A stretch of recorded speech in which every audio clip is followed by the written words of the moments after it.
Gracia. Esta palabra gracia viene del referencia Strong G 5485, que es la palabra griega charis. Charis. Ahora, ¿qué significa charis? Gracia como gratificante. Específicamente, la influencia divina sobre el corazón y su reflejo en la vida diaria. Eso es gracia. La influencia de Dios, del Señor, de Jesucristo, sobre nuestro corazón y su reflejo. Todas esas obras que se hacen en la vida diaria en favor de ese Dios. Eso es gracia.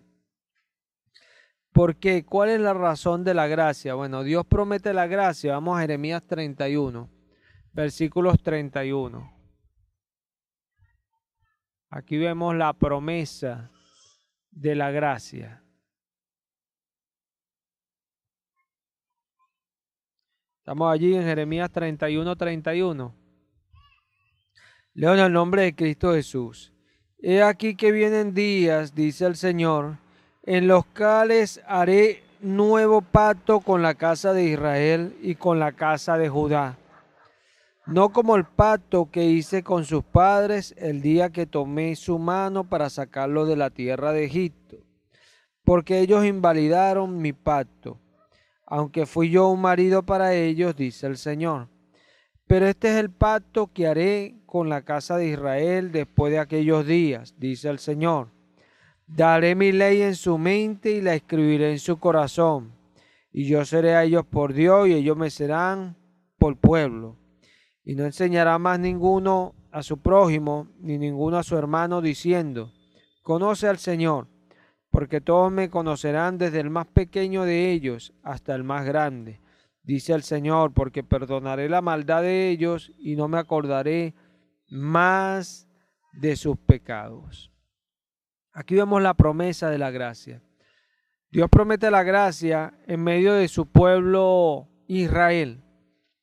Israel fue el pueblo que Dios llamó desde la antigüedad para que le sirviera, para que le rindiera culto, para que trabajara en sus cosas santas. ¿Sí? Este pueblo que Dios le dio tantos mandatos nunca pudo obedecer a Dios.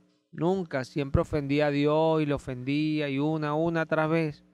Entonces, Dios dijo, bueno, yo fui un marido para ustedes, pero ustedes me desecharon. Entonces haré un nuevo pacto con ustedes. Un nuevo pacto, daré mi ley en sus mentes y las escribiré en sus corazones. Acá el Señor está hablando de lo que es la gracia, que es esa influencia de Dios sobre nosotros. Si nosotros vamos a Ezequiel,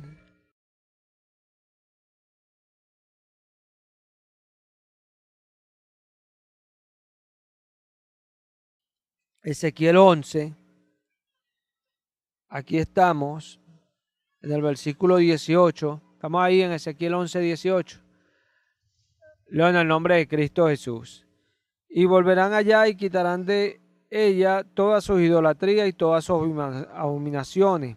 Y les daré un corazón y un espíritu nuevo pondré dentro de ellos. Y quitaré el corazón de piedra de en medio de su carne y les daré un corazón de carne, para que anden en mis ordenanzas y guarden mis decretos y los cumplan, y me sean por pueblo y yo sea a ellos por Dios. Aquí vemos por medio de Ezequiel también la promesa de la gracia, pero vemos algo muy particular que habla allí Ezequiel. ¿Qué es lo particular? Que Ezequiel está diciendo que Dios dará un corazón y un espíritu nuevo pondré dentro de ellos, y quitaré el corazón de piedra de en medio de su carne y le daré un corazón de carne. Nota que el Señor estaba hablando que pondría una nueva naturaleza en el ser. ¿Y para qué? Lo dice en el 20, para que anden en mis ordenanzas y guarden mis decretos y los cumplan, y me sean por pueblo y yo sea a ellos por Dios. O sea, Dios hablaba de que Él nos iba a dar una nueva naturaleza para que nosotros pudiésemos guardar sus mandamientos y cumplirlos. Eso es gracia. gracia, ya prometida por Dios desde la antigüedad. Sí. Vamos a Juan 1:17. Ahí vemos cómo viene la gracia. Venida de la gracia.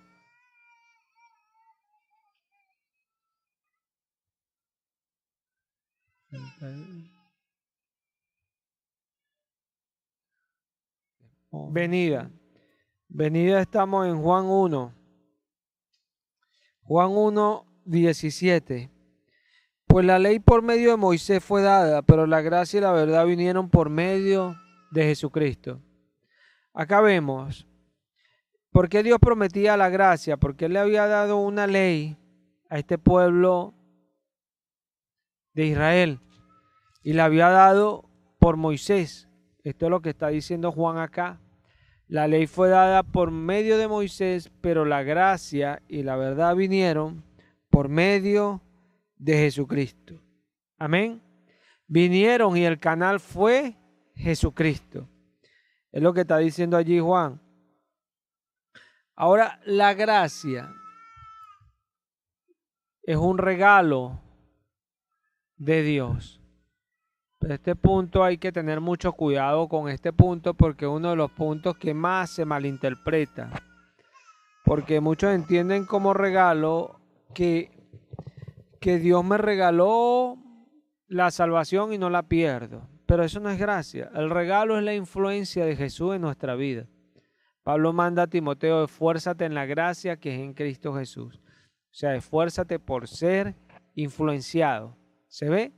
Sí. ¿Es un regalo de Dios? Sí, es un regalo de Dios. Nadie podía obtener aquello. Si vamos a Juan 3:16, ahí nos dice, en el nombre de Cristo Jesús, porque de tal manera amó Dios al mundo que ha dado a su Hijo unigénito, para que todo aquel que en él cree no se pierda, mas tenga vida eterna.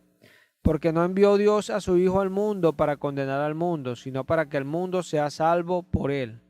El que en él cree no es condenado, pero el que no cree ya ha sido condenado, porque no ha creído en el nombre del unigénito Hijo de Dios. Amén. Entonces vemos que es un regalo, o sea, Dios entregó a su Hijo por amor a la humanidad. Efesios 2:8. Efesios 2:8. Leo en el nombre de Cristo Jesús, porque por gracia sois salvos por medio de la fe, y esto no es de ustedes, pues es don de Dios. Amén. Entonces mira esto. Porque por gracia sois salvos por medio de la fe, y esto no es de ustedes, pues es un don de Dios. Ahí la palabra don viene de la palabra griega dorón, que es presente, específicamente sacrificio, don, ofrenda, presente, regalo. Amén.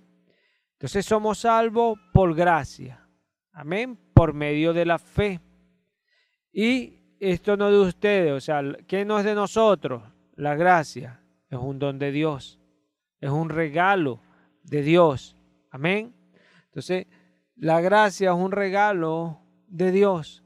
Porque Dios escoge influenciarnos. Pero esto es importante entenderlo y para eso vamos a hacer una alegoría. Pero antes de eso vamos a Efesios. Ahí en Efesios 2:8 vamos a leer el 9. No por obra para que nadie se gloríe, porque somos hechuras suyas creados en Cristo Jesús para buenas obras, las cuales Dios preparó de antemano para que anduviésemos en ellas. Esto lo vamos a profundizar ahorita más adelante un poco. Esta alegoría que yo preparé hace tiempo, que es buena, para explicar la gracia, ¿verdad? Entonces mira esto. Si Francis le dice a Alejandro, te voy a regalar 1.000.000 de bolívares. Mañana ve al banco para dártelo. Francis le va a regalar. Él no se lo va a ganar porque el 1.000.000 de bolívares es un regalo.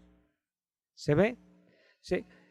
Pero Alejandro tiene que necesariamente satisfacer con su presencia allá, el recibir el regalo. O sea, él no puede recibir el regalo si él no va mañana al banco a la hora estipulada por Francis. ¿Se ve? Entonces, lo que ella le va a dar es un regalo, pero él tiene necesariamente que hacer algo para obtener el regalo. ¿Sí? Ahí podemos simbolizar la gracia de parte de Francis, que le está dando un regalo a Alejandro. Y simbolizamos en Alejandro, al ir para allá, la fe para poder recibir esa gracia. O sea, ¿por qué esta alegoría es importante? Porque hay muchos que dicen que gracia es un regalo de Dios. Sí, es un regalo de Dios, pero lo dicen para afirmar y sostener que ya son salvos y no pierden más nunca su salvación, porque es un regalo que Dios le dio y no podemos perder el regalo. Sí, pero es un regalo de Dios, pero hay que entender cuál es el regalo. ¿Se ve? El regalo es la influencia de Dios. O sea, el regalo no es que Dios le dio un ticket para entrar al cielo. No, el regalo es que Dios te influencia. Y como hablaba hace un momento, Pablo le dice a Timoteo, Timoteo, esfuérzate en la gracia que es en Cristo Jesús. Pablo manda a no contristar el Espíritu y a no apagarlo, porque esa influencia es el Espíritu Santo en nosotros. Gracia. Eso es gracia. El Espíritu Santo en nosotros, Cristo viviendo en nosotros y haciendo Él sus obras en nosotros. Esto es lo especial de la gracia.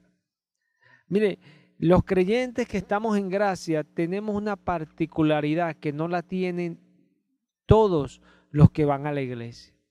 Y es la particularidad que Cristo mora en nosotros y hace las obras. Hace las obras y nos va llevando, nos va enseñando, nos va instruyendo. Es impresionante. Y esto es gracia, gracia, ¿verdad? ¿Sí? Si Alejandro Ponte, que él no aparece a buscar el $1.000.000, ¿él puede recibir el regalo? No, pero él lo pierde por él no haber ido hasta allá. Por eso dice que somos por gracia, salvo por gracia por medio de la fe. ¿Se ve? Hablaba yo en el final de la enseñanza pasada de la salvación, que la fe es algo que tenemos que estar renovando, ¿cierto? Creyendo siempre, vienen pruebas y más pruebas y tenemos que ir fortaleciéndonos en la fe. Fortaleciéndonos porque vienen pruebas, hasta que Dios vaya sacando las cosas a flote, vaya sacando los cabos sueltos, vaya quitando lo que no es de Él y vaya sacando lo que es de Él a relucir. Entonces nosotros vamos a estar en todos esos tiempos en prueba, para que Dios vaya haciendo las cosas, ¿verdad?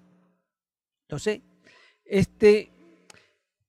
si vamos a Romanos 10:8.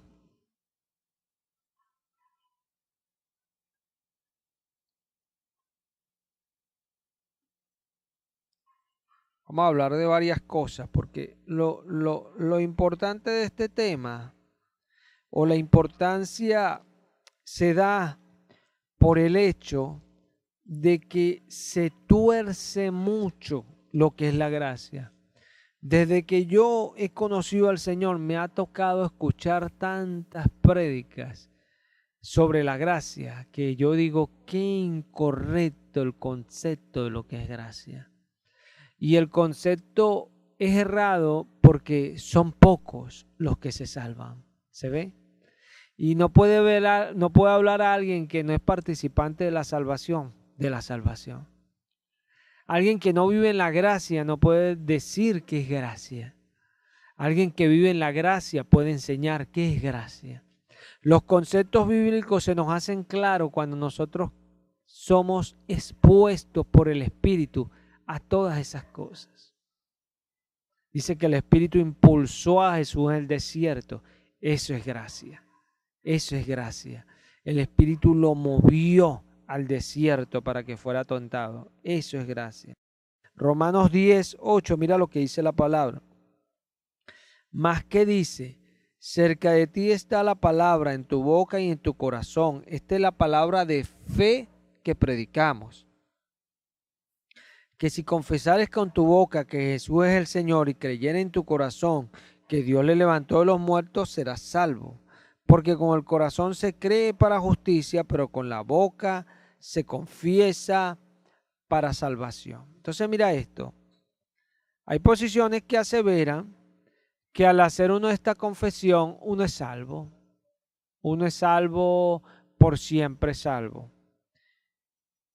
Es evidente que los que caminamos en gracia hicimos esa confesión un día y esa confesión es lo que nos llevó a caminar en gracia.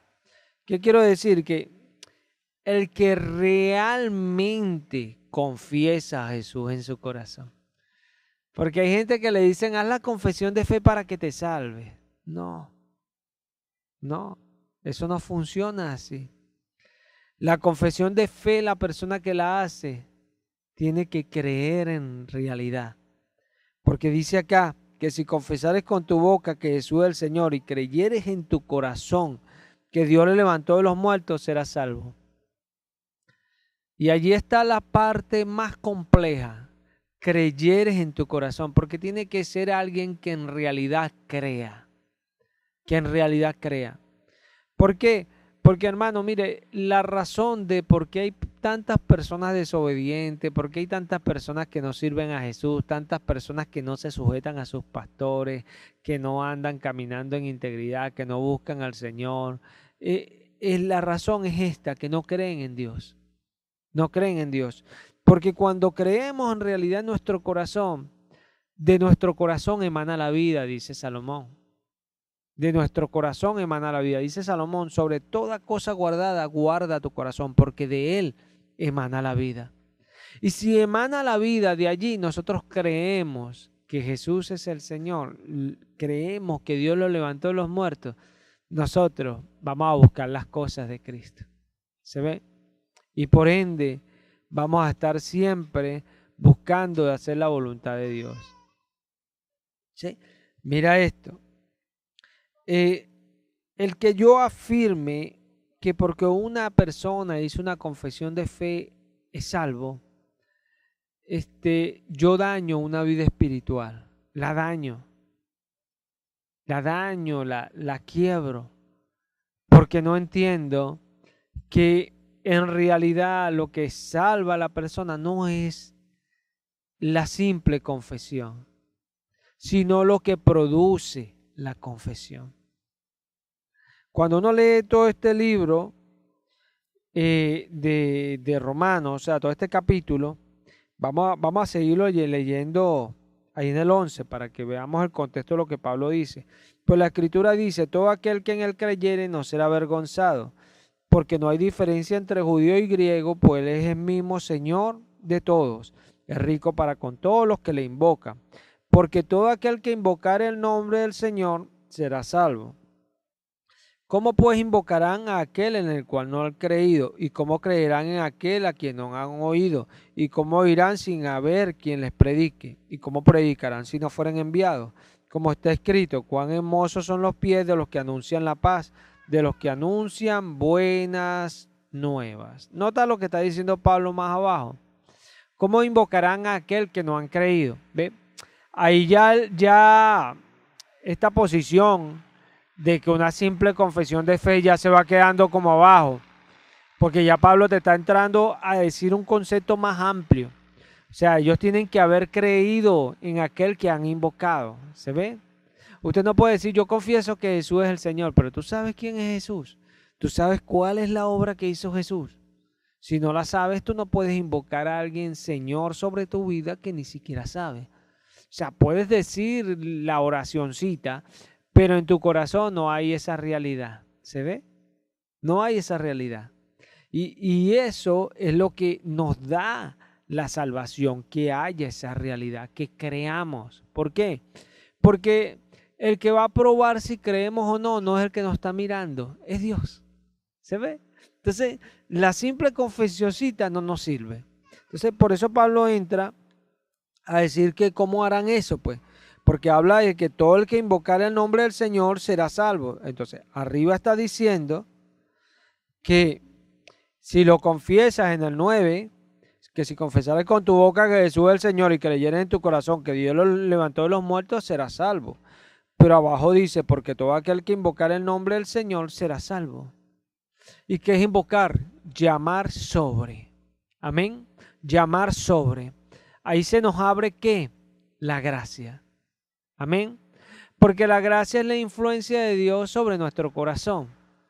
Pero Él nos influencia cuando nosotros lo llamamos sobre. ¿Se ve? Nota que Pablo está diciendo en 1 Corintios 12, vamos a estar pendientes porque esto es importante entenderlo en lo que la palabra nos enseña. Disculpen, 2 Corintios 12. 2 Corintios 12. Ahí tenemos el aguijón en la carne. Sí, mira. Ajá.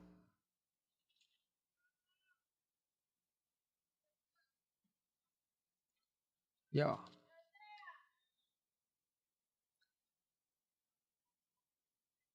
Vamos a leerlo desde el 9. En el nombre de Cristo Jesús. Y me ha dicho, bástate mi gracia porque mi poder se perfecciona en la debilidad. Por tanto, de buena gana me gloriaré, más bien es en mis debilidades, para que repose sobre mí el poder de Cristo. Amén. ¿Qué le estaba pasando a Pablo? Tenía un aguijón, un mensajero de Satanás que lo abofeteaba. Él no podía con eso que le estaba sucediendo, aquel pecado que cometía X. Él no podía dejar de hacer aquello. ¿Por qué? Porque, bueno, era más fuerte que él.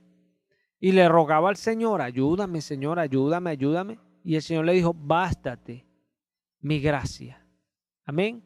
Aquí también está en gracia Haris, la influencia divina. ¿Qué le estaba diciendo Jesús? Bástate mi influencia, porque mi poder se perfecciona en la debilidad. Esto se entiende más claramente así. Bástate mi influencia, porque yo lo hago es cuando veo que tú te humillas y me dices que no puedes. ¿Se ve? Yo lo hago es cuando veo que tu corazón se humilla y reconoce que sin mí no puedes. ¿Se ve? Yo lo hago es cuando tú te bastas y dices, yo no puedo, necesito a Cristo. ¿Se ve? Entonces, nota que él dice, me gloriaré en mis debilidades para que repose sobre mí el poder de Cristo. Amén. Invocar, llamar sobre. Pablo lo dice aquí de otra manera, repose sobre mí el poder de Cristo. Cuando yo lo llamo sobre, cuando reconozco. En la salvación incluye confesar, amén, confesar a Jesús como Señor. Señor era el amo de la casa, el que podía sostenerlos, darle la provisión y guardarlos de todas las amenazas que habían fuera. El Señor de la casa. ¿Sí? Cuando yo reconozco a Jesús como Señor, yo estoy sacando de mi vida todas esas actitudes de que yo podía lograr algo, podía alcanzar algo. No, ya yo me extiendo a depender de Él. Se ve llamar sobre, reconocer. Y cuando reconozco, viene la gracia. ¿Se ve? Viene la gracia cuando yo reconozco. Y son cosas que nosotros necesitamos entender. ¿Por qué? Porque de las cosas que dañan mucho al creyente son estas falsas enseñanzas. Jeremías escribe en sus lamentaciones, si aquellos falsos profetas le hubieran declarado a mi pueblo la verdad y no lo hubiesen predicado vanos desvaríos, desviaciones, lisonjas, cosas ilusorias que no llevaban a mi pueblo a arrepentirse, ellos hubiesen tenido la oportunidad de volverse del pecado. ¿Sí? Una de las cosas que daña al creyente es esta. El pensar de que somos salvos porque sí. No. Es muy difícil pensar uno como creyente de esa manera. ¿Por qué? Porque cuando Jesús viene y dice que es necesario que Él muera. Amén. O sea, no vamos a pensar nosotros que Dios necesitaba una muerte para podernos dar un regalo de que somos salvos porque sí. No, hubo una obra Y la obra requiere que nosotros los seguidores, que somos cristianos de Cristo, Cristo chiquito, sigamos sus pisadas. ¿Se ve? Por eso Pablo dice que nosotros tenemos que llevar la cruz de Cristo. Por eso Cristo dice que el que no se niegue a sí mismo y toma su cruz no puede aprender de mí. ¿Se ve? Necesitamos aprender de Él. Necesitamos tomar la cruz. Sí, eso hay que entenderlo. Porque no es una cruz como la que Él tomó, porque nadie podía llevar esa carga que Él llevó. Toda la humanidad la llevó a cuestas, el pecado de toda la humanidad, para que todos tuviesen oportunidad de ser perdonados. O sea, eso era algo que no lo podemos hacer nosotros jamás. Por eso dice el salmista que esa redención no se lograría el pago jamás. ¿Se ve? Porque solamente podía hacerlo Él. Pues. ¿Sí? La gracia ha sido tan afectada y tan dañada. Es así, dañada. Porque las personas ignoran lo que es gracia. Ignoran lo que es gracia. Ignoran que gracia es Cristo Jesús en nosotros. Ignoran que gracia es Cristo glorificándose en nuestra vida y así. Mira esto, yo voy a dejarlo acá, hoy hasta acá, porque la parte que voy a entrar es un poco más larga, ¿verdad? Es un poco más larga y por la hora Paul Geraldine y ya no tiene la culpa de que haya llegado gente tarde.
Solamente los exhorto a que agarren,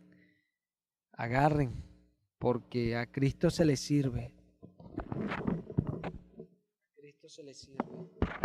Así como nos preparamos para algo, así como para el trabajo, llegamos temprano, nos preparamos para salir de la casa y esto, porque no podemos quedar mal, tenemos que cumplir. Me pidieron algo, necesito esto, y ahí sí es rápido, rápido. Porque es más importante el trabajo que el Señor te está enviando. Esa es la realidad que se está mostrando. Bueno, yo solamente les exhorto a que vean lo que está diciendo. Yo creo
que es en mí.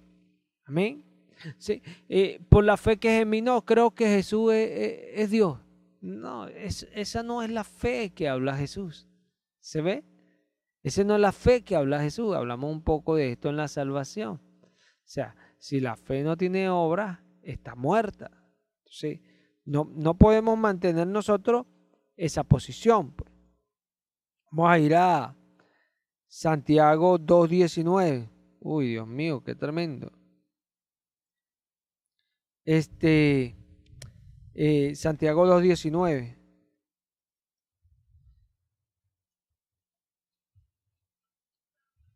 Ahí estamos hablando, tratando de probar que esa posición es falsa. Si nosotros vamos a Santiago 2:19, dice Santiago de la siguiente manera: ¿tú crees que Dios es uno? Bien haces. También los demonios creen y tiemblan.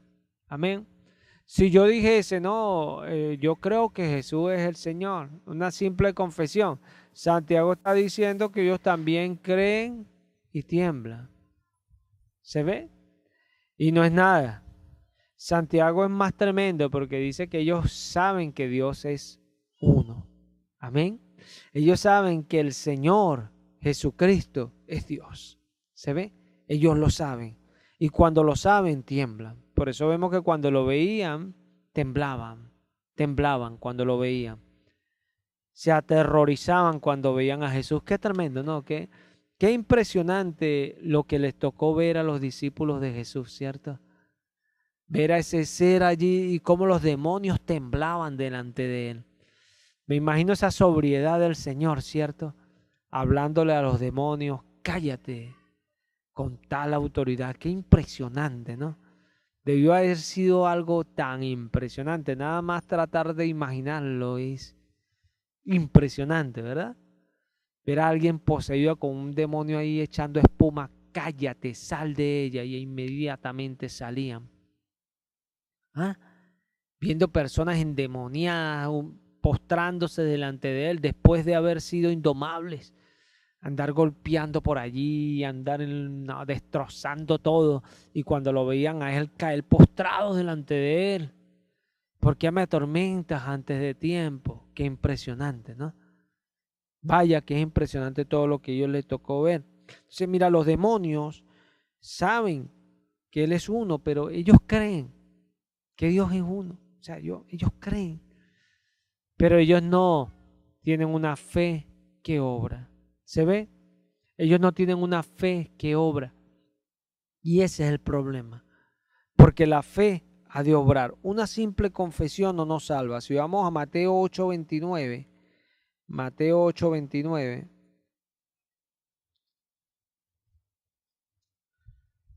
Dios es bueno y es maravilloso. Él es fiel.